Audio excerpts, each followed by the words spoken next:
Hello সবাই, আসসালামু আলাইকুম। আমার নতুন ব্লগে সবাইকে স্বাগত। তো কি অবস্থা সবার, কেমন আছেন? আলহামদুলিল্লাহ, আমি অনেক ভালো আছি। আর সকাল সকাল নিউ ব্লগ নিয়ে চলে আসলাম। বন্ধুরা, প্রথমে সকালে ঘুম থেকে উঠে চলে আসলাম ড্রয়িং প্লাস ডাইনিংয়ে। এখানে একটা বড় আমার জানালা রুমের।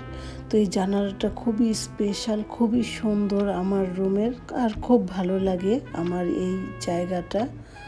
তো এখানে আগে এসে জানালাটা খুললাম, আর জানালাটা খুলে এত সুন্দর একটা পরিবেশ দেখে খুবই ভালো লাগে।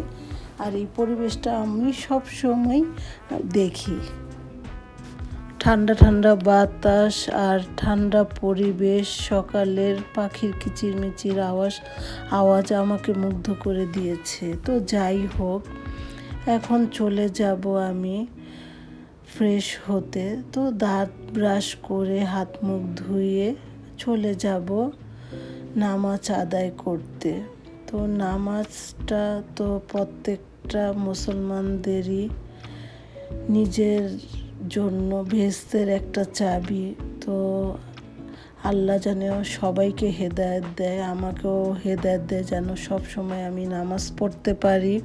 আপনারা সবাই দোয়া করবেন। তো সকালে এই তো এক গ্লাস ফ্রেশ এক মগ পানি খেলাম।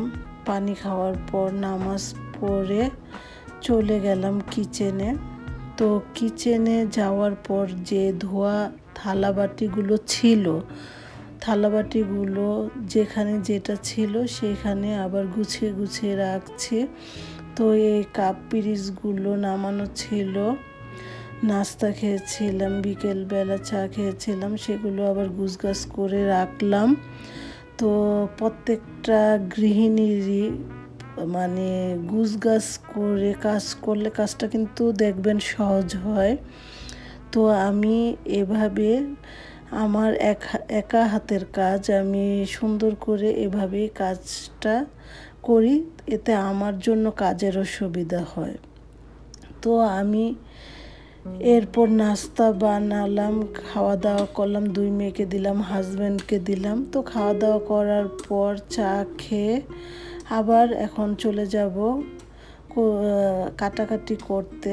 তো কাটাকাটি করাটা অনেক টাইম, অনেক সময় নেয়। তো বাচ্চাদেরও টাইম মতো খাবারটা দিতে হবে, কারণ আমার দুনো মেয়ে এখন পরীক্ষা দিতে যাবে। তো পরীক্ষা দিবে, পি টেস্ট পরীক্ষা। তো এই কারণে আর এমনিও তাড়াতাড়ি করে রান্না করে দিলে বাচ্চারা খেয়ে আবার যাবে। তো ফ্রিজে যাই ছিল তা নামিয়ে নিয়ে তো কাটাকাটি করলাম। তো এখানে হলো লতিটা খুবই কষ্টের কাজ। তো এখানে প্রায় আমি 1 কেজি লতি কুটেছিলাম একাই। অনেক টাইম লেগেছে, প্রায় 1.5 ঘন্টারও উপরে লেগেছিল লতিটা কাটতে। আর উস্তা নিয়েছিলাম, ফ্রিজে ছিল, তো এগুলোই রান্না করছি। আমার ছোট মেয়ে লতি পছন্দ করে। তো কাঁঠাল বিচি দিয়ে আমি লতিটা রান্না করব, আর এটা খুব মজা হয়, আপনারাও খেয়ে দেখবেন। শুটকিটা ভেজে নিয়েছি, তারপরে পেঁয়াজ আর হলো শুটকিটা ব্লান্ড করেছি। আবার এভাবে পাটায়ও বেটে নেওয়া যায়, দুইভাবেই করা যায়, তাহলে কাঁটাটা থাকে কাঁটাটা লাগে না। আর এটা হলো কাঁঠাল বিচিটা ভাপ দিয়ে নিয়েছি, আর এটা হলো যে শুটকি, পেঁয়াজ আর হলো শুকনো মরিচ ব্লান্ডার করে নিচ্ছি। তো এটা এভাবে করলে খুব ভালো লাগে রান্নাটা। তো এইভাবে আমি করেছি যাতে বাচ্চারাও খায়। আমরা আবার শুটকি অন্যভাবে দিয়েও রান্না করতে পারি, ব্লান্ডার ছাড়াও খেতে পারি, মানে ভালোই লাগে। কিন্তু এই বাচ্চাদের জন্য আর কি, মেয়েদের কথা মাথায় রেখে এভাবে আমি করে থাকি। তো বন্ধুরা, তারপর এখানে এখন আমি লতিটা রান্নার জন্য সব করছি। এখানে হলো ফ্রাই প্যানটা দিলাম, আর তেল দিয়েছি, পেঁয়াজ দিলাম, হলুদ, তারপরে মরিচ বাটাটা দিয়েছি, যেটা হলো ব্লান্ডার করেছিলাম, ওখানে মরিচ আছে। আর এখানে হলো রসুন দিয়েছি, কয়েকটা 2-3টা সিলে নিয়েছিলাম, তো ওই 2-3টে দিয়েছি। তো তরকারিটা ভালো করে কষায়া নিলে খুব ভালো হয়। এখানে হলো কড়াইতে আমি ডিম ভুনা করব, এখানে মেয়েদের জন্য আবার ডিম ভুনা করছি। লতিটা এক মেয়ে খায়, ছোটো মেয়ে পছন্দ করে, বড় মেয়ে অত একটা পছন্দ করে না। তো মাথায় সব কিছু চিন্তা রেখে কাজটা করা লাগে, সংসারের কাজ। কারণ মা বাবার সবারই একটা চিন্তা থাকে যে বাচ্চারা কোনটা খাবে, ওইভাবেই কাজটা করার জন্য আমিও ওইভাবেই করি।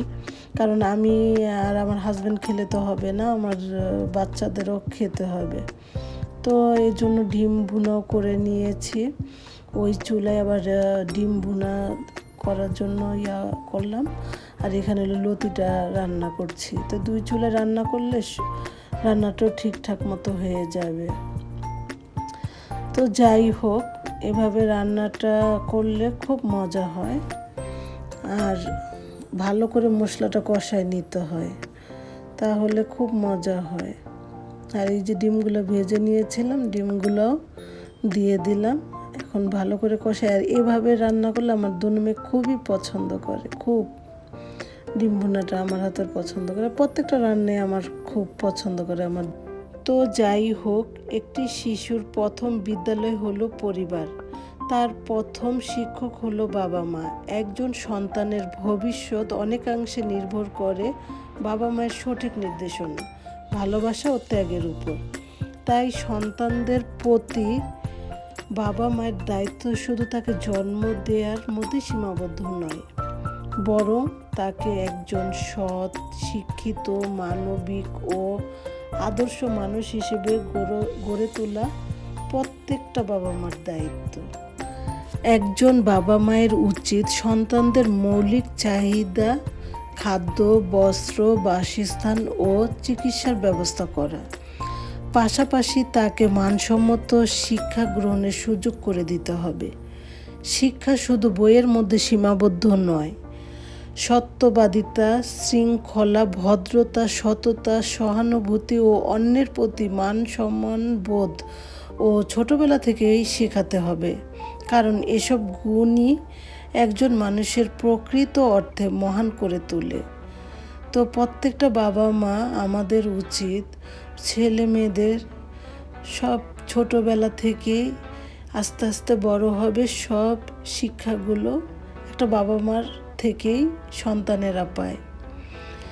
তো যাই হোক, আর সন্তানদের প্রতি বন্ধুত্বমূলক সম্পর্ক গড়ে তুলতে হবে বাবা মার।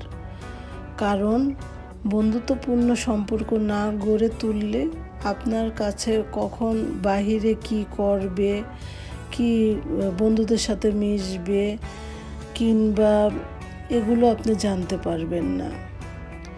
তার কথা মনোযোগ দিয়ে শুনবেন, তার অনুভূতি বোঝার চেষ্টা করবেন, ভুল করলে, রাগ করলে তার ভালোবাসা দিয়ে, যুক্তি দিয়ে বুঝিয়ে দিবেন।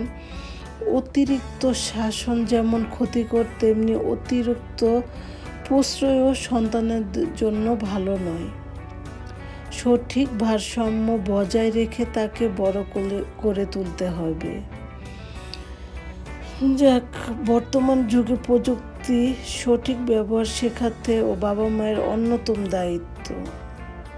তো মোবাইল, ইন্টারনেট, সামাজিক যোগাযোগ যেমন সন্তানদের পড়াশোনা, চরিত্র ও মানসিক বিকাশে যেমন নেতিবাচক প্রভাব না ফেলে, সে বিষয়ে সচেতন থাকতে হবে আমাদের।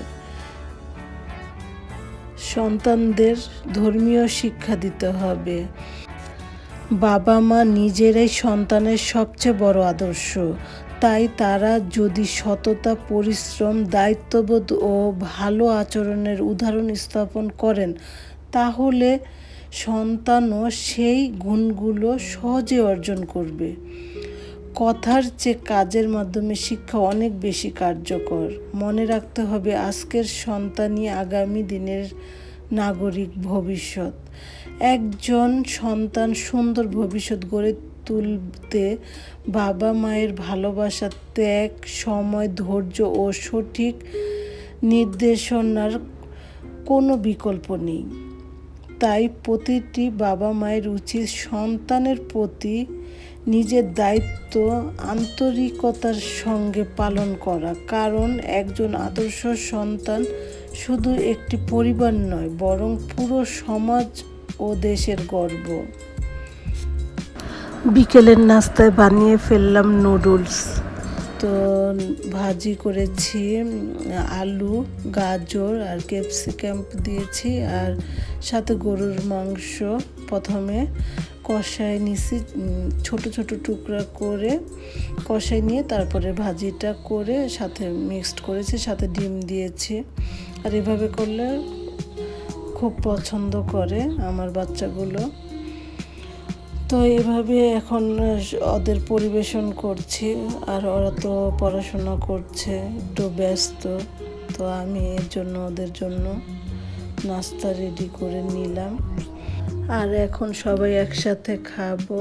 আর কি বলবো, নাস্তাগুলো এত মজা হয়েছে, সবাই খুব পছন্দ করেছে আলহামদুলিল্লাহ। প্রত্যেকটা কাজে যদি সবাই ভালো বলে আর খাবারগুলো খুব ভালো হয়, তো কষ্টটাও খুব সার্থক হয়। তো আমার কষ্টটাও সার্থক হয়েছে আলহামদুলিল্লাহ। নুডলস খাওয়ার পর চলে যাব কিচেনে চা বানানোর জন্য। তো এখন আমি চা বানাবো, এর জন্য তো দুধের ডিব্বা, চা পাতা, চিনি এগুলো নামালাম। তো এগুলো এখন দুধটা যখন গরম হয়ে যাবে, তো বলকাবে, তখন আমি চিনি আর চা পাতাটা দিব। আর এভাবে ভালো করে যদি অনেকক্ষণ নাড়ানাড়ি করি, তো চাটা খুব ভালো হয় আর ঘন হয়, অনেকখানি ঘন হবে আর ভালো লাগবে। তো চা বানানো শেষ হলে একসাথে সবাই মিলে খাবো। তো খাওয়া দাওয়া শেষ করে যা ময়লা হবে ধুয়ে রেখে দেবো, পাকের ঘরটা পরিষ্কার করে গুছিয়ে রাখবো, যাতে আবার সকালবেলা আসলে আমি কিচেনটা নিট অ্যান্ড ক্লিন পাই। তো আজ এই পর্যন্তই, আবার নতুন কোনো ভিডিওতে নতুন blog we can make it, but don't we ever just take some chances and stop your thinking and start your living. Get your shoes on, we're going dancing.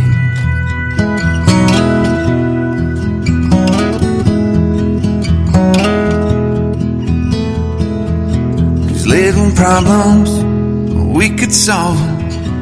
Try another, but I know you got one, but there's no hurry.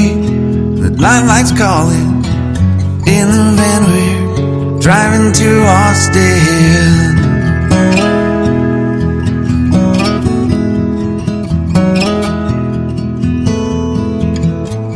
This feels like time is making fun of me,